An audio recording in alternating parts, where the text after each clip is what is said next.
อีกแล้วครับท่านนี่วัดโลกมอลีแจกอีกแล้วครับท่านแจกทุกวันอันนี้เป็นวันที่5แจกทุกวันแจกอาหาร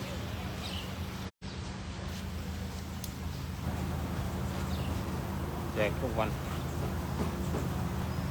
นี่แล้วครับท่าน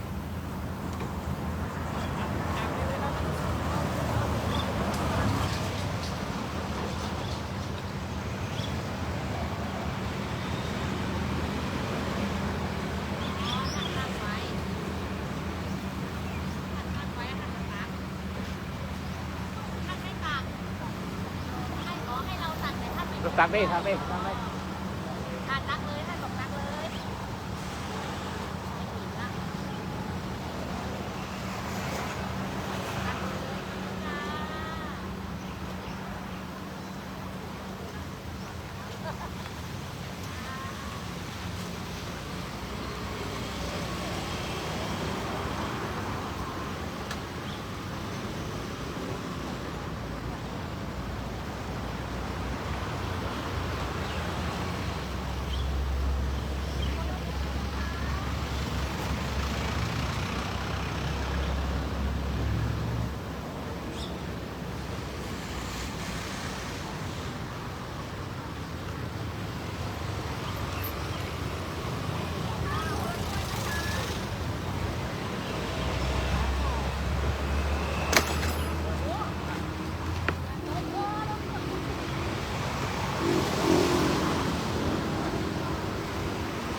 เชิญเลยแจก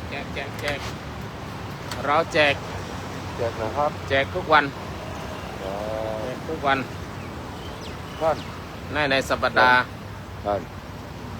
ท่านแจกทุกวันเหรอ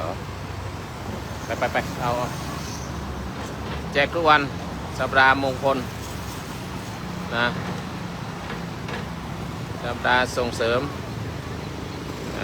ความจงรักภักดีที่วัดโลกมอลีแจกข้าว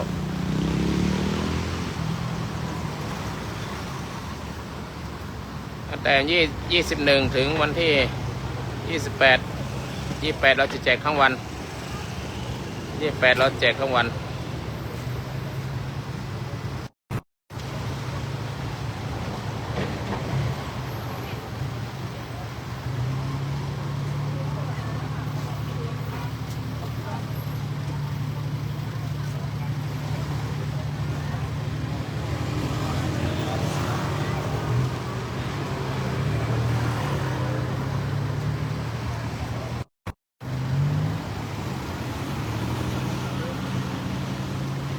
แ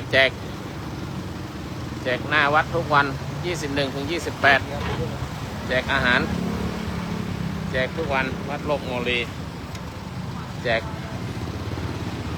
ใครผ่านไปมาคุณจอดเราก็แจกเด็กก็แจกผู้ใหญ่ก็แจกผู้หญิงก็แจกเนื่องในวันมหามงคล28 กรกฎาคมเป็นวันเฉลิมพระชนมพรรษาของพระบาทสมเด็จเจ้าอยู่หัวเราแจก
แจกเราแจกตลอดเราแจกแจกตลอดปีแจกตลอดปีมีดีตลอดไปมาเลยวัดโลกโมเลแจก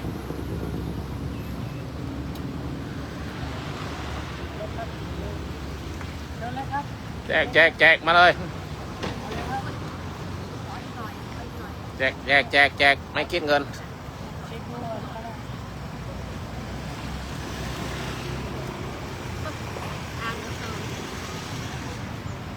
แจกโดยไม่คิดเงินมาเลยแจกแจกข้าวค่ะน้องไว้ก่อนนะทานข้าว จอด ค่ะพ่อแจกข้าวค่ะไว้ก่อนแจก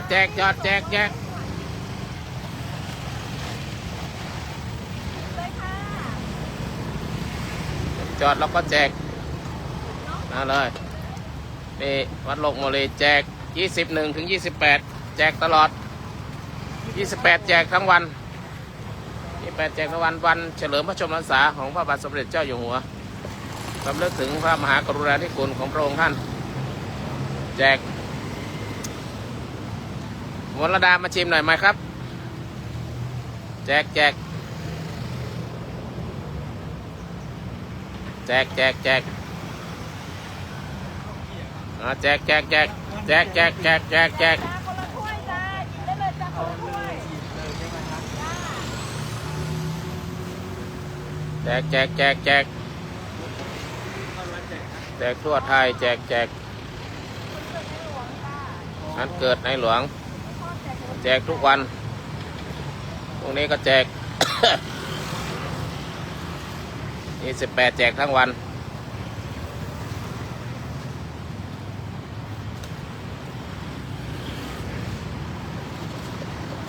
แจ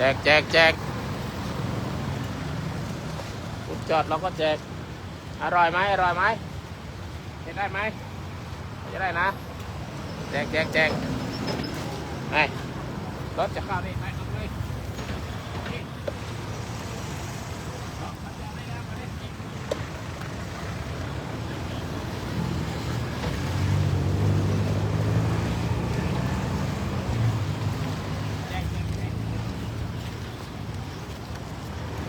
แจกข้าวฟรีค่ะ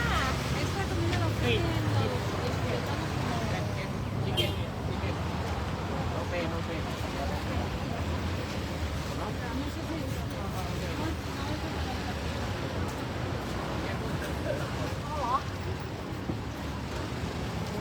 แจกชิมหน่อย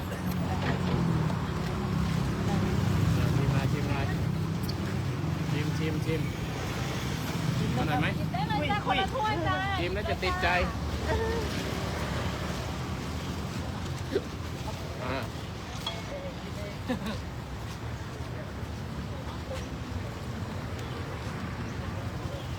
แจกบ้างมา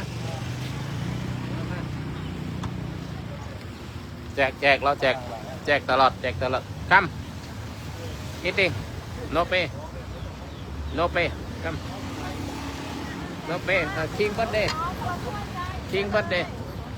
no pay it's the king birthday oh Thailand we can be rich yeah king birthday 28 yes please do just try okay no problem yeah it's good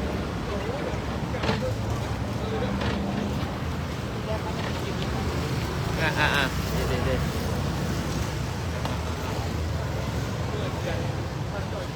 มาแจกโอเคเอา2 อันเลย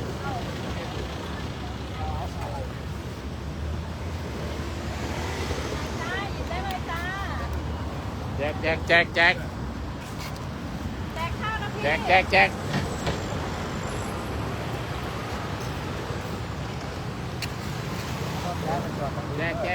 โนเป้ครับ ได้จ้าพี่ของเรา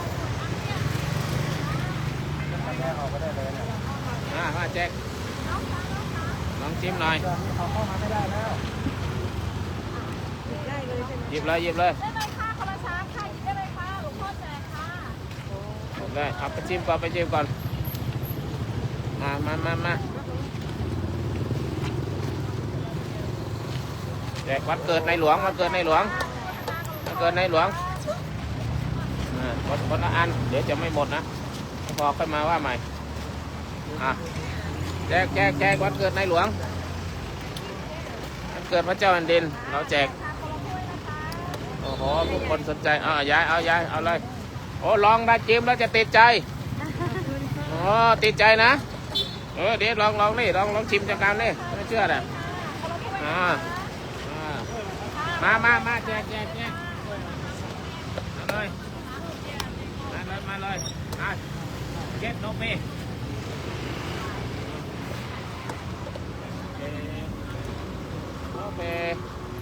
ปno income มาเลยมาเอาคนละอันก่อนมาลกบุรีแจกวันเกิดในหลวงของเรารถเกล้าในหลวงแจกมาแจก แจกข้าวค่ะแวะก่อนค่ะ จอดมาแจกชิมหน่อยอร่อยเอาเลย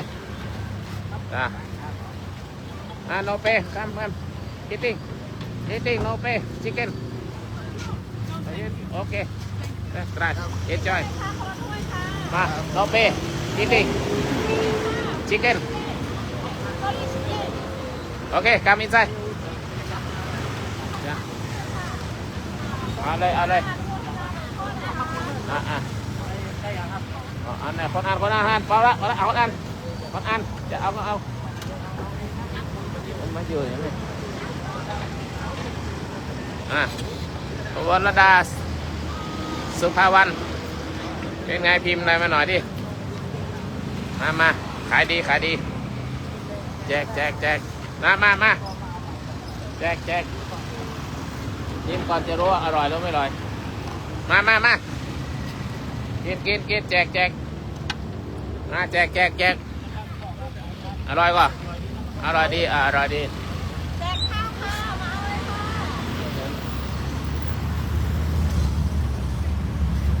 มา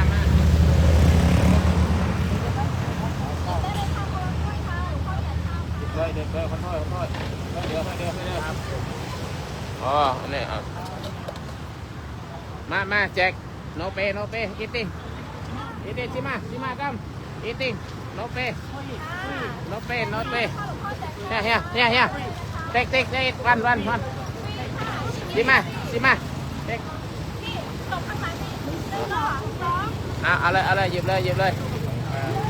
เอาได้อร่อยโนเป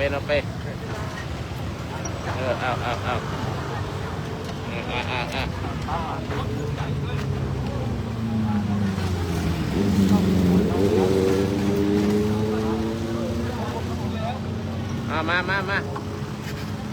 โนเปเก็ตวัน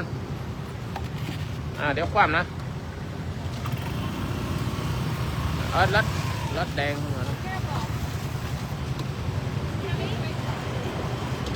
มันสิเป็น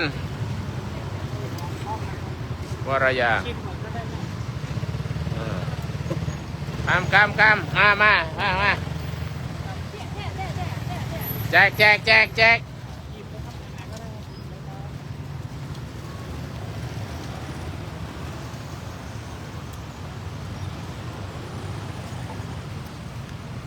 าแจกแจกวัดโลกโมลีแจกมาแจกข้าววันเกิดในหลวงของเราวันเกิดในหลวงขอพระองค์ทรงพระเจริญแจกนี่หยิบเลยแจก แจกข้าวค่ะน้องแวะไหม แจกจ้าแจกจ้าคุณจอดเราก็แจกเอาแจกมารถแดงจอดไหนวะบังไปบอกจอดทางนี้ก็ได้ทางโน้น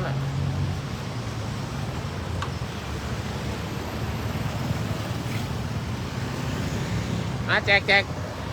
ข้าวค่ะแจกแจกข้าวค่ะแจก ก่อนไหมแจกโนเป ค่ะ นะแจก ข้าวค่ะ แจกหิวก็มาไม่หิวเขาไม่หิวถ้าเขาหิวก็จอดมาแล้ว10 คันแจกกันมาแจก1 คันเอาเลยแจกมาเลยเอาเลยเอาแจกเราแจกห้ามพูดแบบฟรีไม่ได้เขาบอกเราแจกมาแล้วมาพูดเอาแจกมา แจกข้าวค่ะ ให้มา แจกข้าวค่ะแล้วแจกข้าวแจกข้าวค่ะแจกข้าวค่ะคนละ1 ถ้วยนะคะหยิบได้เลยค่ะคนละถ้วยค่ะ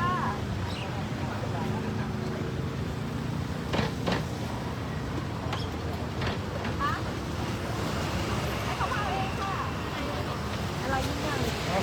แจกข้าวค่ะไม่เผ็ดค่ะมัสมั่นไก่ค่ะอร่อยนะคะน้ำรู้เลยว่าเผ็ดเผ็ดนั่นเองค่ะแจกข้าวค่ะกินคนละถ้วยได้เลยค่ะ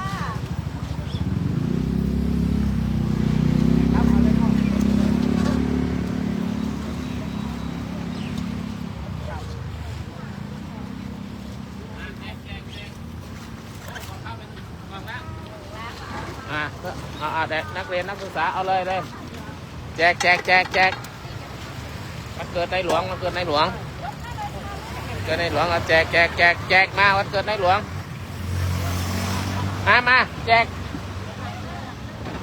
มาแจกเอาพี่แม่ถุงเอาไหนดี เอาไหนก็ได้อันไหนก็อร่อย เด็ก ค่ะ เอาเฟสก็มาเอาไปให้แจ็คแม็กดิ พี่แม่กับ ให้แม็กอันหนึ่งเดี๋ยวมันจะติดใจนั่นน่ะ ให้พี่แม่กับไหนเนาะ เอาทานแล้วยังแม่ ดีกว่าให้ก็ อันแล้วค่ะ อร่อยไหมโอ้เอาอีกดิพอแล้วกลัวอ้วนเหรอ หนูยังไม่ได้มาซื้ออันนี้เลย เอาแจกมาจอดแจก แจกค่ะคนละถ้วยค่ะหยิบได้เลยค่ะ หยิบได้เลยแจกอะไรหยิบเลยชิมหน่อยโอ้โหเดี๋ยวไปใส่น้ำปลาเค็มละแจก ได้เลยค่ะ ไม่ต้องเปย์โนเปครับยิบจริงโนเปเดี๋ยวยิบเกดิตเอามาแจกมาโนเปยิบเอาเลยหยิบได้เลยหนูนี่หยิบไปเลยอาจารย์ไม่ต้องจ่ายเอาไปเลย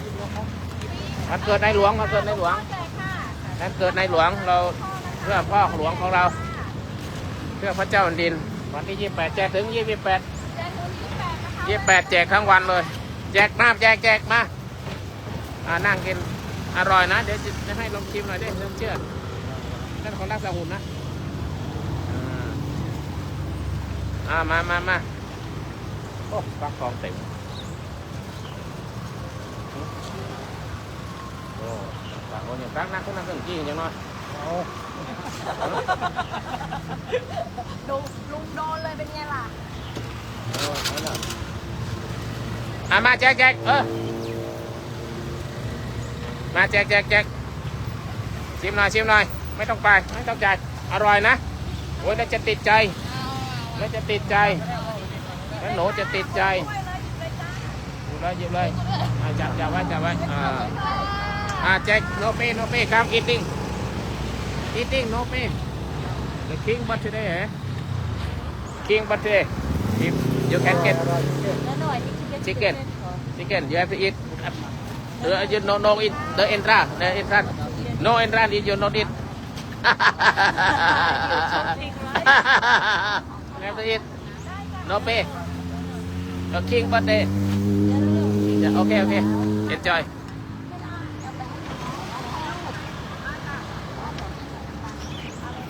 Tặng đều.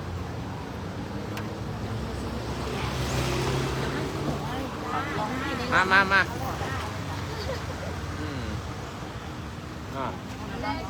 แจกหยิบได้นี่แจกได้อร่อยจะติดใจอร่อยจนติดใจอะไรแจกมาแจกมาแจก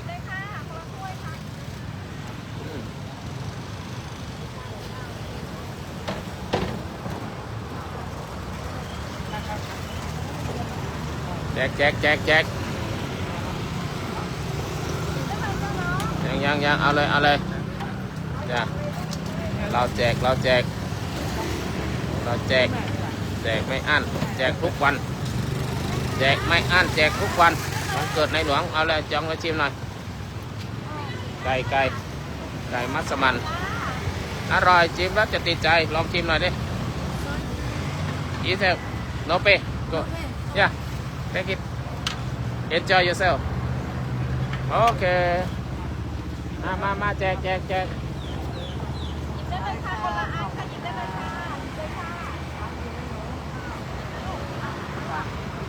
่ะแจก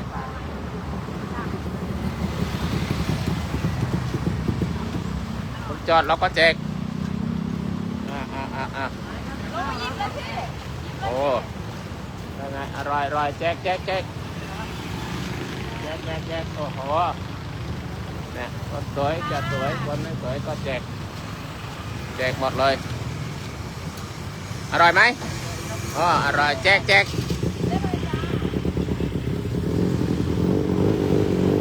โอ้แจกเป็นล่ำเป็นสันขายดีมันเทน้ำเทท่าถ้าขายดีอย่างนี้เนี่ยรวยแล้วมาแจก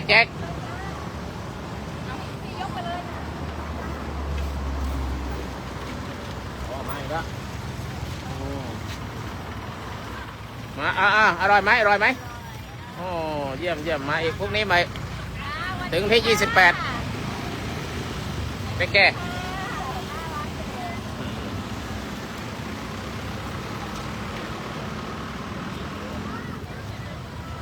แจก eating แจกนะคะ eating แจกอ้าว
แจกมาเลยเราแจกอร่อยไหมอ๋ออร่อยเหรอเติมหน่อยอ๋ออันนี้ไม่กินข้าวกินกับขอกินกับมัสมั่นอร่อยนะโอ้สุดยอดมาแจกโนเปคำโนเปคำโนเปคิดดิ You can go inside the head floor ค่ะของฟรีค่ะข้าวแจกข้าวค่ะ Okay. Eating no pay. Come. small rice ข้าวนิดเดียวกลับเยอะ200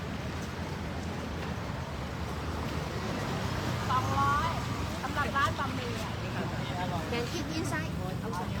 Anyway, yeah, also you can sit the chair. Yeah. Anyway.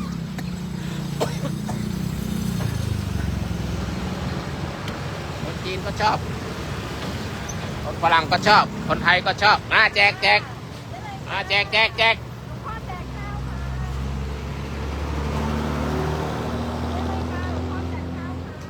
แจกแจกแจกคุณจอดเราก็จะแจกควันเยอะเดี๋ยวเข้าไปละ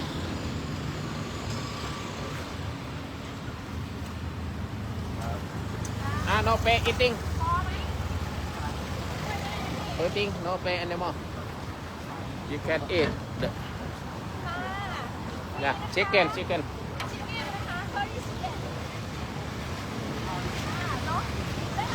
ยิ้มได้เลยยิ้มเลยมาแจกแจก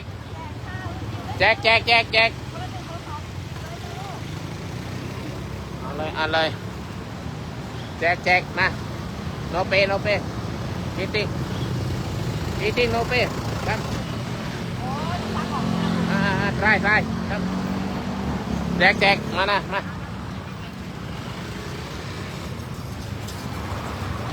อร่อยมา tasty แล้วจะติดใจมันเกิดในหลวงแจกข้าวนะคะหลวงพ่อแจกข้าวค่ะงานข้าวแจกรถจอดเราก็แจกนะแจก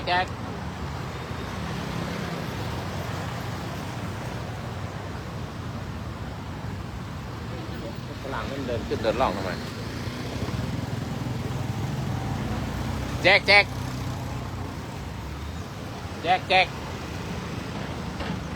มาแจก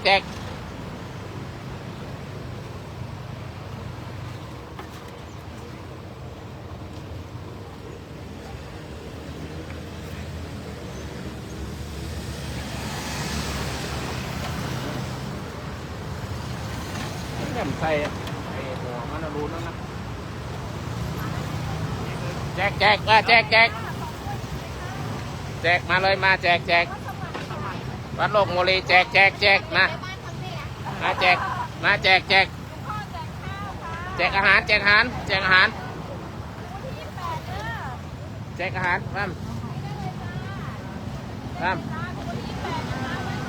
รโนเปอีติ้งโนเป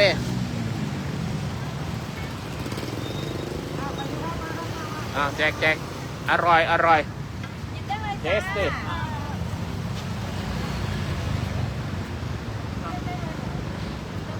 แล้วจะติดใจ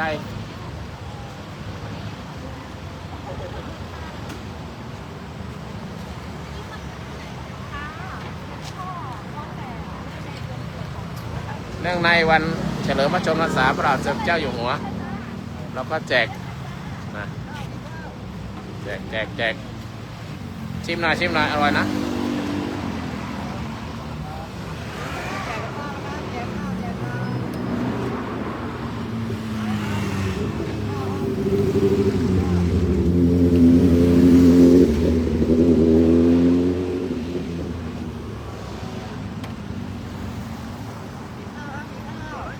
แจก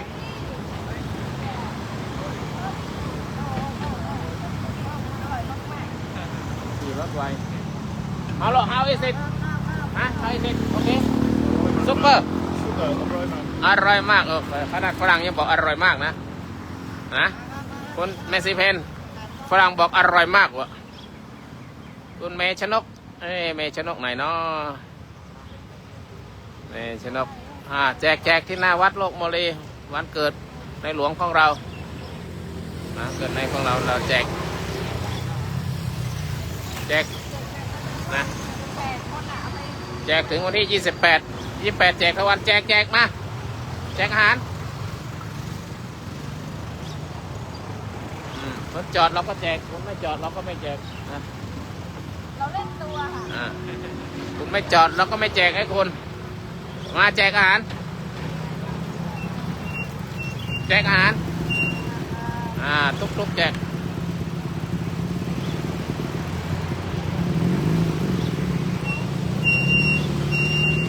มาจอดเราก็แจกเมชนกเป็นไงสบายดีไหมเมชนกแจกอาหารทุกวันตั้งแต่21มาจะแจกถึง28จะแจกทั้งวันแจกทั้งวัน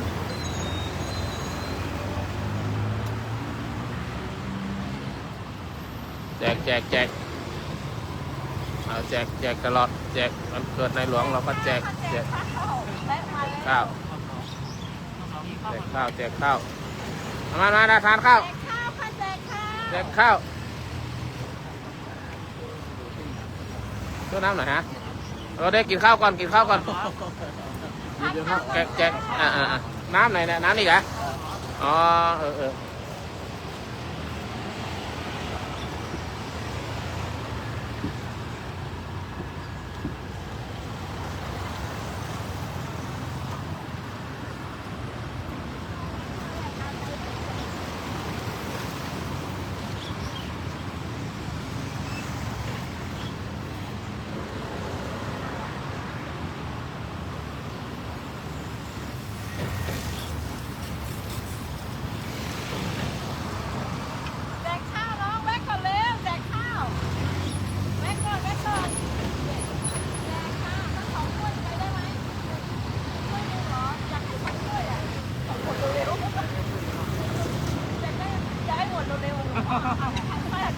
ใครก็ได้แวะหน่อยอยากให้หมดเร็วๆอ่ะพ่ออยู่เพื่อนเดียวน่ะพ่อนะพี่อย่าสั่งว่าจะหาพ่อมี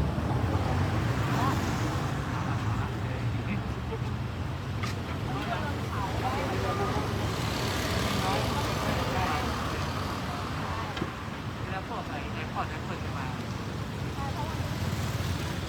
แดงนะคะ น้ำดื่มจุดใจน้ำฟรีก็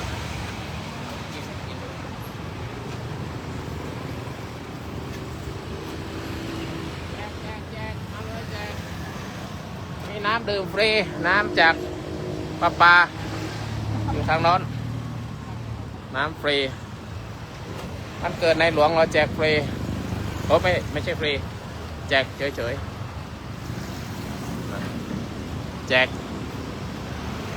เพื่อประโยชน์ของคนทั้งหลายขอบคุณ TikTok ขอบคุณ Facebook ที่ได้กระจายข่าวนี้แล้วแจกคุณเจี๊ยบว่าไงคุณ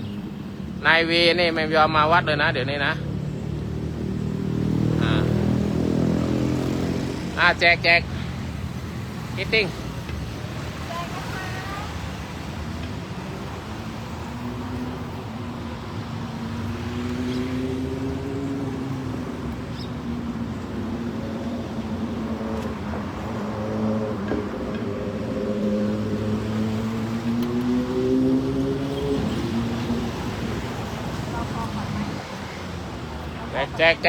แจกมาเอาอีก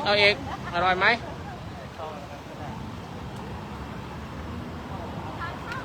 เอากันอร่อยแกงมัสมั่นอร่อยนะไม่ต้องจ่ายกินแล้วจะมีแฟนสวยมีเสน่ห์เงินเดือนจะขึ้นมันน่าแจกน้องเป้ลองชิมหน่อยเชื่ออร่อยนะเดี๋ยวจะติดใจนะย้ายมาทางนี้ได้ไหมมัน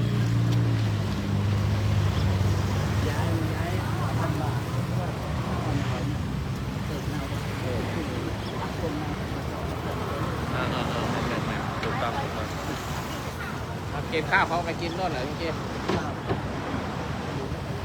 อ๋อนี่กี่จุดแล้วเนี่ย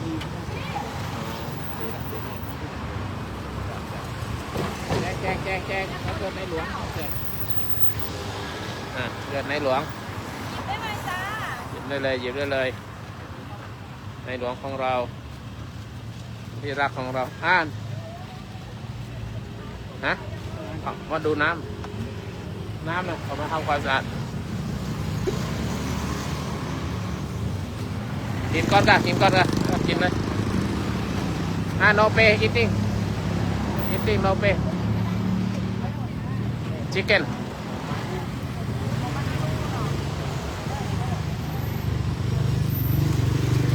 แจ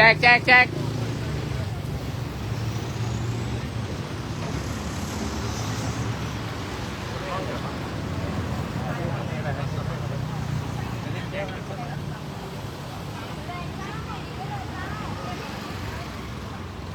โอ้โห Yes, free. Come, free. No pay. โอ้ no eating no pay ห้ามบอกห้ามมากินแจก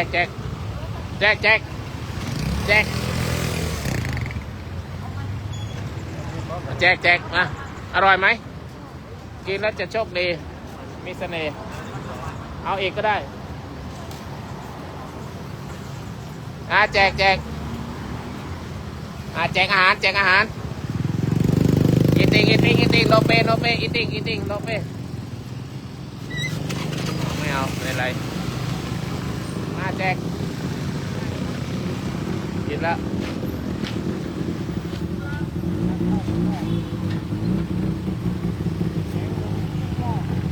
ไปละนะ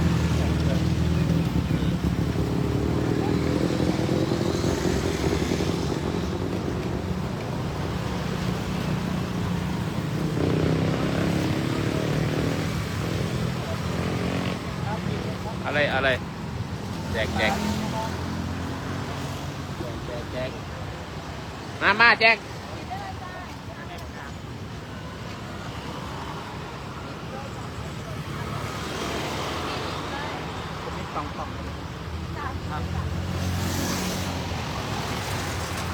ไปไหนล่ะเบอร์ ไอ้คุณมาจอดฟ้องครับทำความสะอาดห้องได้ไหมแจก no pay eating no payโน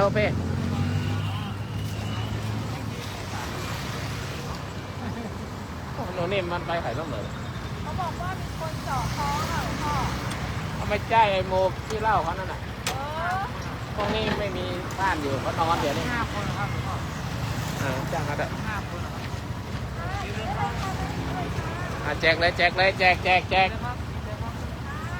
จอดแล้วก็แจก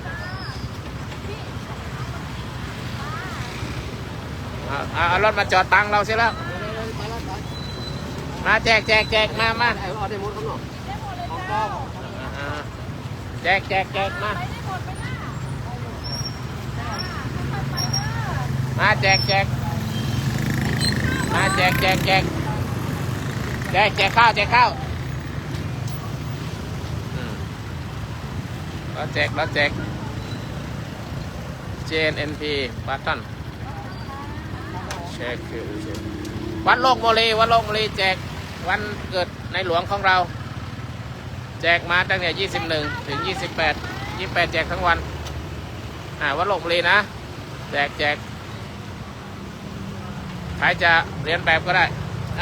no pay eating ดีค่ะเขาดีสิเก่งแม่พออยู่ค่ะ จ้ะครับ no pay take it โอเคเขาไม่เอาก็ไม่เป็นไรบางคนเขาก็ถือกินอาหารข้างทาง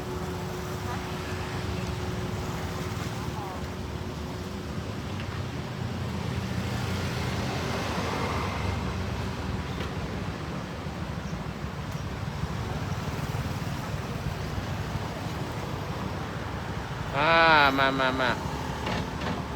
เอาเปตอนนี้แจกพรุ่งนี้แจกอีกกี่โมงแล้วเดี๋ยวเราคนเตรียมตาบัตรทอดบัตรแท็กแชร์สุริแจกแจก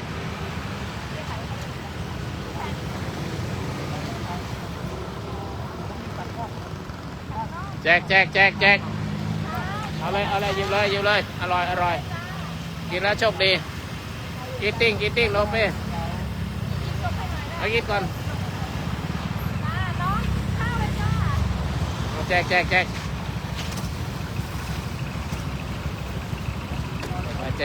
ปมาแจกมาแจกจอดเอาแจกหยิบเลยอร่อยแจกมาแล้วชิมเลยชิมแล้วจะดีโชคดีมันเกิดในหลวงมันเกิดในหลวงมันเกิดในหลวงของเรา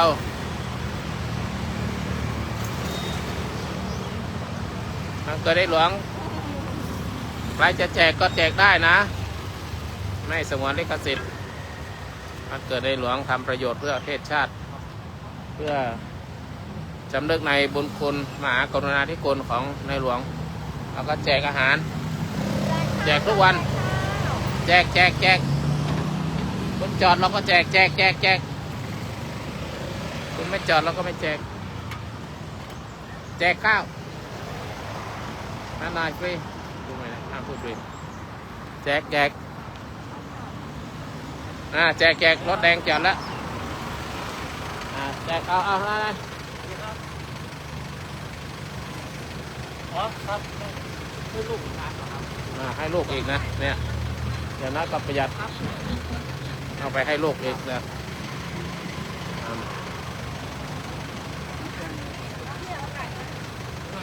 แจก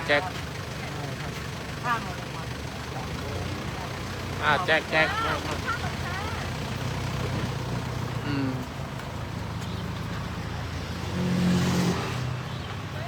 ปวดขาแล้วสวัสดีพระคุณเจ้าหลวงพ่อปานดร.ภูเมศสุเมโทวัดป่าขันติการามครับ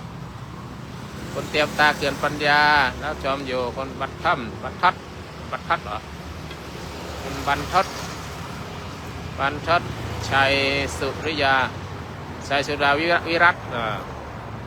ถ้าคุณอนานงลำมตีคุณยุวันนายุวันพาแก้วนุภาพนะส้มจุกรสหวานชอบเปรี้ยวส้มจุกไม่ยอมมาวัดเลยนะเดี๋ยวนี้อยู่ไหนนะ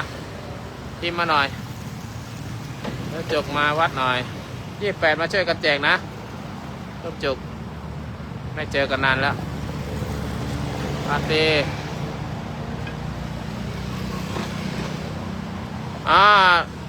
วัดโลกโมลีอยู่ที่ช้างเผือกใกล้ปั๊มน้ำมันใกล้ตันตราพันเก่าโลกโมลีนี่วัดโลกโมลีเคยเห็นไหมโลกโมลีเขาสวยนี่คือวัดโลกโมลีสวยโลกโมลียิ่งใหญ่ในล้านนาโลกโมลีเรามีพระแม่จิรภามหาเทวีมีคนมาขอศีลขอพรขอความรักกันทุกวันทั้งกลางวันกลางคืนเราก็ได้ไข่จากพระแม่นี่แหละมาแจกนะวันนี้ทำไก่ถ้ามีไข่เราก็เอาไข่มาแจกสาธุแจกใครจอดเราก็แจกนะแจกอาหารแจกตลอดเพื่อประโยชน์ของประเทศชาติสำนึกในมหากรุณาธิคุณของพระบาทสมเด็จเจ้าอยู่หัวรองเกล้ารัชกาลที่10บาทสมเด็จพระวชิรเกล้าเจ้าอยู่หัวทางวัดก็แจกตั้งแต่21มาแล้วนะแล้วก็ถึง28ว่าจะแจกทั้งวันตั้งแต่9 โมง 10 โมงเป็นต้นไปนะตอนเย็นมาแจกคนจอดเราก็แจกใกล้จะหมดแล้วเอาละใกล้หมดแล้วก็ขอปวดขาแล้วยืนนานคนแก่ยืนนานพระแม่จิรภาพวกคนมากันทุกวันเจออะไรเลยเอาละน่าจะขอยุติ การถ่ายทอดสดแจกอาหารวันนี้พรุ่งนี้ค่อยว่ากันใหม่พรุ่งนี้ก็แจกอีก28ก็แจกอีกนะ28แจกทั้งวันรถแดงเชียงใหม่เหรอ รถแดงก็มาใครรถยนต์รถสี่ล้อรถตุ๊กๆนักเรียนนักศึกษาแจกหมดเลย เด็กทานได้ผู้ใหญ่ทานฟรีทารกในท้องก็ทานฟรีไม่ต้องเสียสตางค์นะเอาละอาตมาภาพพระครูไพบูลย์เจริญานุรักษ์ประธานสงฆ์วัดโลกมรีก็นำรายการจับไปก่อน ขอให้ท่านทั้งหลายมีความสุขความเจริญนะใครจะมาร่วมแจมก็ได้พรุ่งนี้ก็ยังแจกอยู่นะตั้งแต่4 โมงเป็นต้นไป แล้วก็วันที่28แจกทั้งวัน ขอจัดไปก่อนโมทนาสาธุนำรายการจัดไปก่อนวัดโลกโมเดลเชียงใหม่ยิ่งใหญ่ในล้านนาเราแจกในวันเฉลิมพระชนมพรรษาพระบาทสมเด็จพระเจ้าอยู่หัวสำนึกในพระมหากรุณาธิคุณนะเราทำประจำนะทำประจำวันเดือนสิงหาคมก็จะแจกอีกสาธุจ้ะขอนำรายการจากไปก่อนจ้ะสาธุสาธุ